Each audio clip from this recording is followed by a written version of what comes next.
নারী যদি ৮ ঘন্টার পরিবর্তে ৫ ঘন্টা কাজ করতে বাধ্য হয়, তাহলে তাদের বাকি কর্ম ঘন্টার টাকাটা কে দিবে?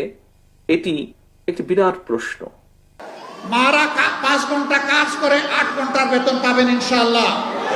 তবে সেই ৩ ঘন্টার বেতন শিল্প মালিকদেরকে দিতে হবে না, এটা দিতে বাধ্য থাকবে সরকার। বলবেন ঠিক আছে, বেতন না হয়ে দিলেন, ৩ ঘন্টা যে খালি হয়ে গেল, সেই কাজের গ্যাপ কিভাবে পূরণ হবে? দুনিয়ার বহু দেশে পার্ট টাইম সরকারি জব আছে। অনেক মহিলা ৮ ঘন্টা সময় দিতে পারবে না, বাসার বাইরে তার বাচ্চা আছে, সংসার আছে, এই জন্য জব ছেড়ে দেয়। তারা যখন দেখবে ৩ ঘন্টারও আমার একটা সুযোগ আছে, বলবে ঠিক আছে, সেই ৩ ঘন্টা আমি আমার প্রয়োজন পূরণ করে আসি। এখানে জব আরো বেড়ে যাবে, একজনের সাথে আরো অর্ধজন যুগ হয়ে যাবে। সুতরাং আগে যদি ১০০ জন জব পেয়ে তাকে এখন ১৫০ জন পাবে ইনশাআল্লাহ।